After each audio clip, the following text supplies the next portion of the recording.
लें सैयदी सरकार आला हजरत अजीमुल बरकत मुजद्दिदे दीनो मिल्लत इमाम इश्क व मोहब्बत इमाम अहमद रजा खान फाजिले बरेलवी अलैहि रहमत व रिजवान इश्क में डूब कर अहले बैत की मोहब्बत में डूब करके लिखते हैं, अहले सुन्नत का है बेड़ा पार, अहले सुन्नत का है बेड़ा पार, असहाबे रसूल नज्म है और नाव है इतरत रसूलुल्लाह का।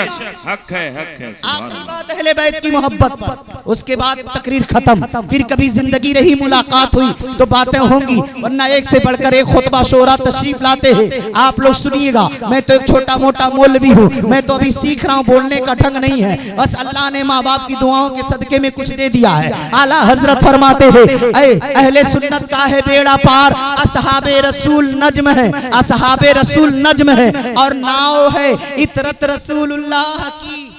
नाव मतलब कश्ती यानी सवारी, सवारी क्या है? इतरत रसूलुल्लाह की। अहले बैत सवारी है और हदीस रसूल भी है, मसलो अहले बैती का सफीनतिन नूह, मेरी अहले बैत की मिसाल नूह अलैहिस्सलाम की कश्ती की तरह है। जो उस पे सवार हुआ वो बच गया, जो जुदा हुआ वो डूब गया। बता रहा है नबी का ये प्यारा कलाम, पैगाम दे रही है नबी की ये हदीस, अगर अहले बैत से प्यार है तो कामयाब रहोगे, अगर अहले बैत से दुश्मनी है तो दुनिया भी बर्बाद होगी, तुम्हारी आखिरत भी बर्बाद होगी। और आला हजरत फरमाते हैं नज्म है असहाबे रसूल और नाव है इतरत रसूलुल्लाह की। असहाबे रसूल नज्म है, नज्म मतलब सितारा, सितारे में रोशनी होती है, और कश्ती नाव एक सवारी है। अब गौर करें, हम जब तारीकी में चलते हैं किसी सवारी पे सवार होकर तो सवारी भी चाहिए और सवारी में लाइट भी चाहिए, चाहिए कि नहीं चाहिए? अगर सवारी हो और लाइट ना हो तो कहीं भी जाकर के हम लड़ जाएंगे, कहीं गड्ढे में गिर जाएंगे, किसी को मार देंगे या मर जाएंगे, किसी का हाथ पैर तोड़ेंगे या खुद अपना तोड़ लेंगे। अंधेरे में सवारी पे चलने के लिए सवारी में लाइट का होना जरूरी है, बगैर लाइट के हम सवारी अंधेरे में नहीं चला सकते हैं। लेकिन लाइट हो और सवारी ना हो तब भी दिक्कत, लाइट हो और सवारी ना हो तब भी दिक्कत, तब भी दिक्कत है। दोनों का होना जरूरी है, रोशनी का भी होना जरूरी है, सवारी का भी होना जरूरी है। तो नबी ने दोनों दिया है। ऐ मेरे गुलामों, तुम्हारे पास लाइट भी है, तुम्हारे पास सवारी भी है, जिसको आला हजरत ने फरमा दिया नज्म है असहाबे रसूल, नाव है इतरत रसूलुल्लाह की, सवारी अहले बैत है, रोशनी असहाबे मुस्तफा है। दोनों का दामन थाम लो, तुम कभी गुमराह नहीं हो सकते। दोनों का दामन थाम लो, कभी गुमराह नहीं हो सकते हो। और सुने, अहले बैत की मोहब्बत बहुत बड़ी चीज है। आखिरी जुमला है, आखिरी, इसी पे मेरी गुफ्तगू बंद। अहले बैत की मोहब्बत बड़ी बात है। नमाज पढ़ने से आदमी नमाजी बन सकता है, लेकिन अहले बैत नहीं बन सकता। हज करने से आदमी हाजी बन सकता है, लेकिन अहले बैत, कुरान पढ़ने से आदमी कारी बन सकता है, अहले बैत, ज़कात देने से आदमी अहले सरबत अहले खैर हो सकता है, लेकिन अहले बैत नहीं बन सकता। दुनिया में जितने भी अमाल हैं सब कर लो, पूरी रात नवाफिल पढ़ो, तहज्जुद पे तहज्जुद पढ़ो, रोजे पे रोजा रखो, ज़कात पे ज़कात दो, हज पे हज करो, नमाज पे नमाज पढ़ो, तिलावत पे तिलावत करो, दुरूद पे दुरूद पढ़ो, लेकिन ये सब करने के बावजूद भी अहले बैत नहीं बन सकते। अहले बैत होना ये अमल से अहले बैत नहीं बना जा सकता, इबादत से कोई अहले बैत नहीं बनता। अहले बैत के लिए नबी का खून हो,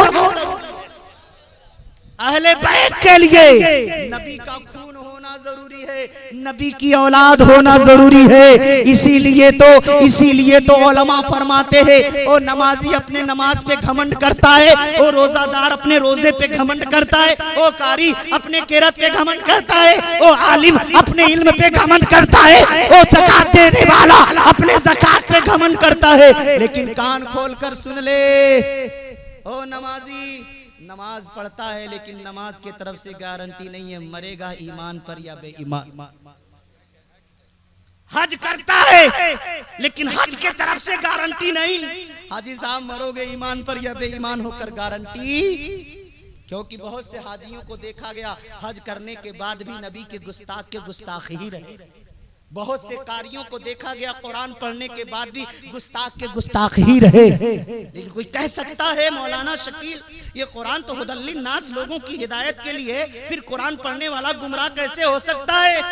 ये मैं नहीं कहता, सैयद साहब नहीं कहते, सैयद इरफानी साहब नहीं कहते, ये किचौछा मुकद्दस के बुजुर्गान दीन या असलाफे किराम नहीं कहते, बल्कि कुरान खुद कहता है युदुल्लु बिही कसीरा व यहदी बिही कसीरा।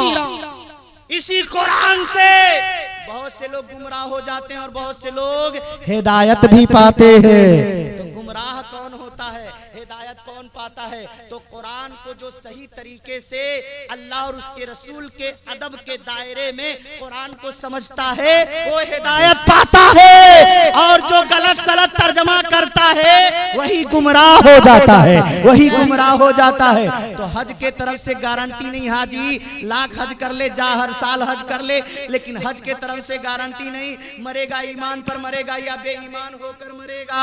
और रोजादार तेरे रोजे के तरफ से गारंटी नहीं है मरेगा ईमान पर या बेईमान होकर। ओ आलिम तेरे इल्म के तरफ से गारंटी नहीं है मरेगा इल्म बेईमान होकर या बेईमान होकर। ओ ज़कात देने वाले तेरे ज़कात के तरफ से गारंटी नहीं है मरेगा ईमान पर मरेगा या बेईमान होकर। लेकिन एक ऐसा अमल है, एक ऐसा अमल है, अगर वो अमल करते हैं तो वो अमल के तरफ से गारंटी है तू नहीं मरेगा मगर ईमान वाला होकर, तेरा खात्मा ईमान पर होगा। वो कौन सा अमल है, वो कौन सा अमल है? बड़ा मामूली अमल है, न पैसा खर्च होगा, न रुपया खर्च होगा, न वक्त आपका बर्बाद होगा, कुछ भी खर्च नहीं होना है। उसका ताल्लुक दिल से है, दिल से उसका ताल्लुक दिल से है। नबी फरमाते हैं माता हुब्बे आले मोहम्मद माता मोमिना, जो अहले बैत की मोहब्बत पर मरा वो ईमान पर,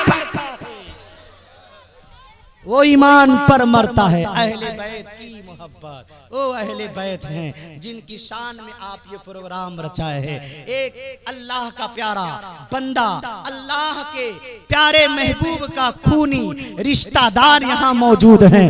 इन बुजुर्गों की दुआएं लें, इनसे प्यार करें, अल्लाह ताला इनके प्यार को कबूल मकबूल फरमाए, इस महफिल को कबूल मकबूल फरमाए।